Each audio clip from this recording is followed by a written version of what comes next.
టీడీపీలో మహిళా అధ్యక్షురాలుగా మహిళలకు ఎన్నో సేవలు అందిస్తూ టీడీపీ ఉద్యమాల్లో తనదైన పాత్ర వహిస్తూ ఉద్యమాలన్నిటినీ కూడా ఎదుర్కొని పోలీసులతో దెబ్బలు తింటూ లాఠీ దెబ్బల్ని ఎదుర్కొంటూ టీడీపీలో ఘన విజయం సాధించారు. పాయికారావుపేట నుంచి కూడా ఘన విజయం సాధించినటువంటి వంగల్పూడి అనిత గారు మనతో ఉన్నారు. ఒకసారి వారిని అడిగి ఈ టీడీపీలో ఆవిడికి అధికారంలో కూడా తనకి ఇప్పుడు ఈరోజు మంత్రి పదవి కూడా దక్కడం, కైవసం చేసుకోవడం ఎలా ఉందనేది ఆవిడ మాటలోనే ఆవిడ ఆనందాన్ని మనం పంచుకుందాము. మేడం నమస్తేనండి. First of all congrats ma'am. Thank you so much thank you ma'am.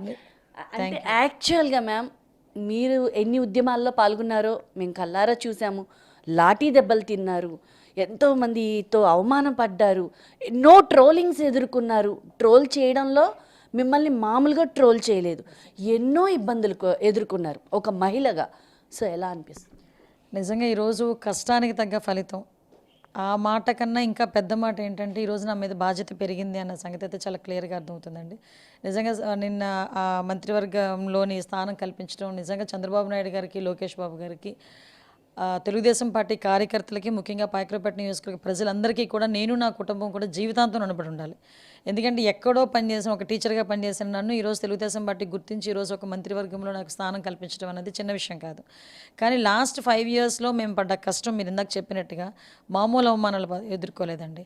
అంటే వాళ్ళు 151 మందిని వాళ్ళు ఇచ్చిన తర్వాత కూడా పరిపాలన చేతకాక ఆడవాళ్ళ మీద అఘాయిత్యాలు పెరుగుతూ ఉంటే ఎందుకు పెరుగుతున్నాయని అడిగినందుకు మా మీద ట్రోల్ చేశారు. ఎందుకు అమ్మాయిలను హత్య చేస్తున్నారు అన్నందుకు మమ్మల్ని సోషల్ మీడియాలో వేధించారు. ఎందుకు అమ్మాయిలు హత్యలు చేస్తున్నా వాళ్ళని రక్షించలేకపోతున్నారు అన్నందుకు మా మీద కేసులు పెట్టారు. ఆఖరికి ఎన్నో ఉద్యమాల్లో పాల్గొన్నాం, హౌస్ అరెస్టులు చేశారు.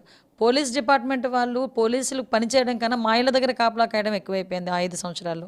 అటువంటి సిచ్యువేషన్స్ అన్నింటినీ ఎదుర్కొని ఈరోజు ప్రజలు ఇచ్చిన మ్యాండేట్ ప్రకారం, ప్రజలు మా మీద పెట్టిన బాధ్యత ప్రకారం ఈరోజు మరింత బాధ్యత పెరిగిందని నేను అనుకుంటున్నాను. డెఫినెట్గా చంద్రబాబు నాయుడు గారు ఏదైతే గురుతర బాధ్యత మా మీద పెడతారో ఆ గురుతర బాధ్యతని డెఫినెట్గా నేను నిర్వర్తిస్తానని చంద్రబాబు నాయుడు గారు ఆదేశాల మేరకు, లోకేష్ బాబు గారు ఆదేశాల మేరకు, అదేవిధంగా జన సైనికుల ప్రోత్సాహంతో, మన మోడీ గారు సహాయ సహకారాలతో నిర్విఘ్నంగా కొనసాగిస్తానని మాత్రం నేను అనుకుంటున్నాను.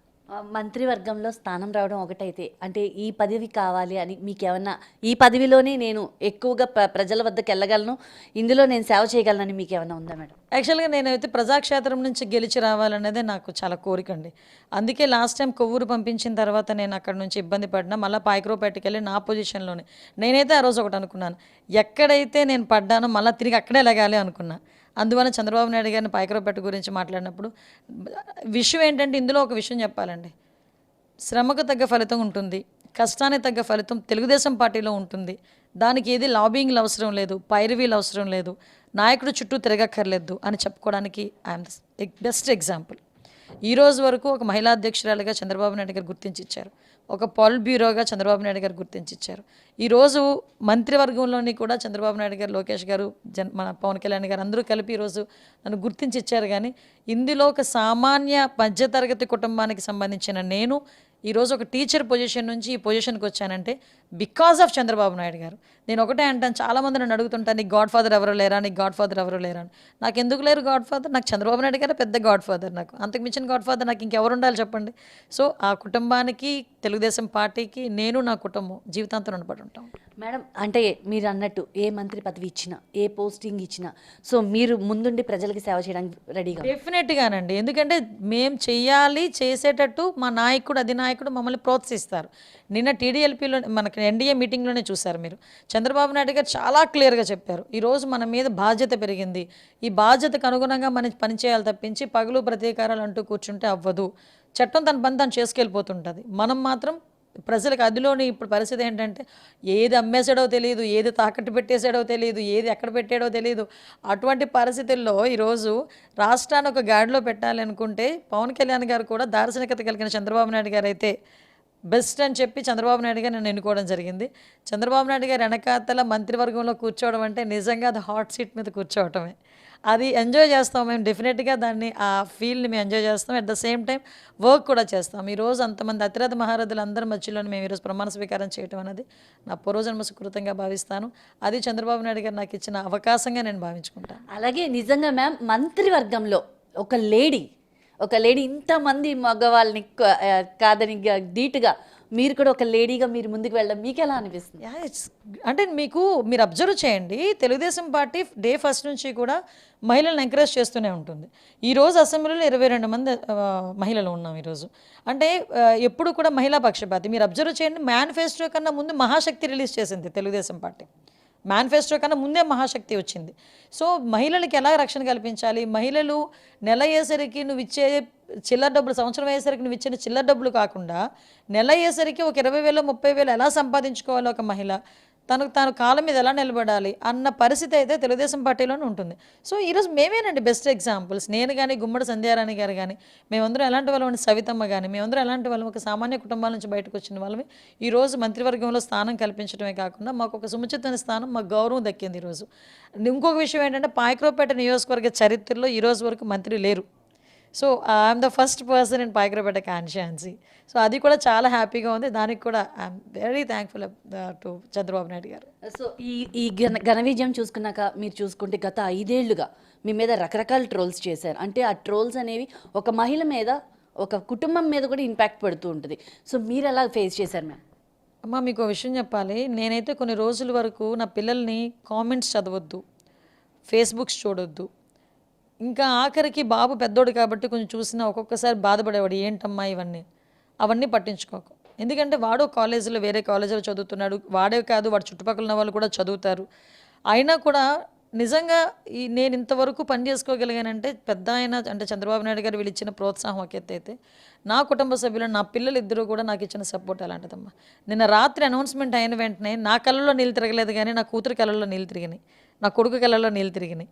అంటే ఒకటే, కష్టపడ్డావు ఫలితం దక్కింది అన్నది ఒకటైతే, 5 సంవత్సరాలు ఒక మహిళగా పడకూడని మాటలన్నీ పడ్డాం. ఇంక మేము పడేదానికి ఏమీ లేదు, పోతే ప్రాణాలు పోవాలంతే తప్పించి. అంతకు మించి మాటలు ఇంకెవరు కూడా పడలేరేమో, అలాంటి మాటలు పడ్డాం. మా పిల్లల్ని మాట్లాడారు, మా తల్లిదండ్రులను మాట్లాడారు, మా అన్నదమ్ముల గురించి మాట్లాడారు, నా గురించి అయితే ఇంకా వరస్ట్గా మాట్లాడారు.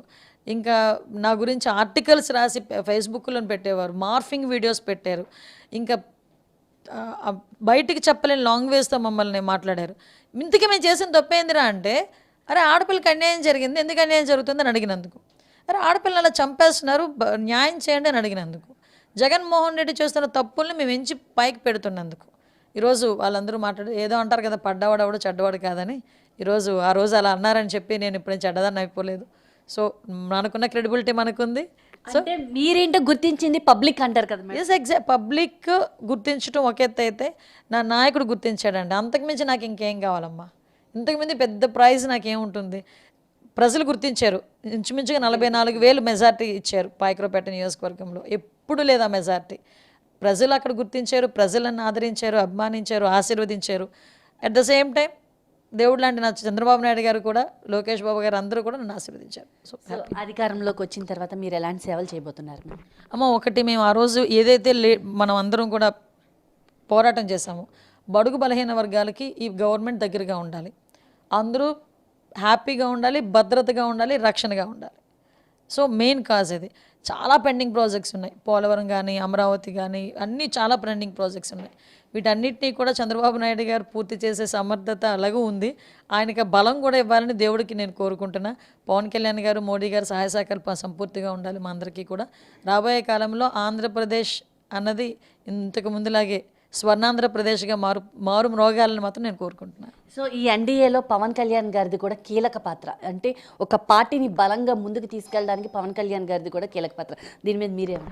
నిజంగా పవన్ కళ్యాణ్ గారి వ్యక్తిత్వం ఏంటన్నది నిన్న నిజంగా నాకు కనిపించిందండి. ఇట్స్ నా పర్సనల్ ఒపీనియన్. ఆయన మాట్లాడేసిన తర్వాత చంద్రబాబు నాయుడు గారిని చేతితో పట్టుకు తీసుకొచ్చి, నిజంగా ఆ మూమెంట్లో కళ్ళల్లో నీళ్లు తిరగని వాళ్ళు ఎవరు ఉండరేమో. అసలు మాకే ఒకసారి నిజమే కదా, హ్యాపీ మూమెంట్ కదా. అంటే ఎన్నో అవమానాలు పడ్డారు. 70 సంవత్సరాల వయసులో ఆయన పడ్డాల్సిన అవమానాలు కాదండి, నిజంగా మేమేం పడ్డామమ్మా అవమానాలు. అసలు ఆయన అయితే కన్నీళ్ళు పెట్టుకున్నారు, అసెంబ్లీ సాక్షిగా ఇంట్లో వాళ్ళని తిట్టుతా కూడా పడ్డారు, బయటకు వచ్చారు, మళ్ళీ నిలబడ్డారు, మళ్ళీ పోరాటం చేశారు. చెయ్యని తప్పుకి దేనికి జైలుకి వెళ్ళారో కూడా తెలియకుండా ఉన్న కేసుకి 53 రోజులు ఇంచుమించుగా జైల్లో ఉండి అక్కడ నరకం అనుభవించారు. కనీసం వేడి నీళ్ళు కూడా ఇవ్వండి అని అడిగినా కూడా ఇవ్వలేని పరిస్థితుల్లో దుస్థితిలో ఆ రోజు గవర్నమెంట్ అతన్ని హింస పెట్టింది. అలాంటి హింస చూసిన తర్వాత పవన్ కళ్యాణ్ గారు తీసుకున్న నిర్ణయం గురించి ఆయన చెయ్యి పట్టుకొని మాట్లాడి ఆయనకి ఇచ్చే ధైర్యం కానీ, ఆయన చిన్నవాడు అవ్వచ్చు, చంద్రబాబు నాయుడు గారి కన్నా చిన్నవాడు అవ్వచ్చు, కానీ ఆయన ఇచ్చిన ధైర్యం చాలా పెద్దది. అక్కడ ఆయన వ్యక్తిత్వం ఏంటన్నది అర్థమైంది. So we are very happy. అందరం కలిసి ఈ ఆంధ్రప్రదేశ్ని అయితే ముందుకు తీసుకెళ్లేదానికి అందరం కూడా సిద్ధంగా ఉన్నాం. Thank you so much ma'am. And once again congrats. Thank you so much ma'am. చూశారు కదా, ఆవిడ కష్టం, ఆవిడ కన్నీరు ఇంత అంతా కాదు. గత 5 సంవత్సరాలుగా కూడా ఎన్నో ట్రోలింగ్స్, అంటే ఒక మహిళ మీద రాకూడనటువంటి ట్రోలింగ్స్ ఎన్నో కూడా ఆవిడ ఎదుర్కొని ఈరోజు నిలబడి టీడీపీలో ఒక మంత్రివర్గ స్థానాన్ని సంపాదించుకున్నారు. అలాగే నిలబడి ప్రజలకి సేవ చేయడానికి కూడా నేను ముందుకు వస్తానని చెప్తున్నారు. కెమెరా పర్సన్ అరుణ్తో లీలా, ఏబిఎన్ ఆంధ్రజ్యోతి, విజయవాడ.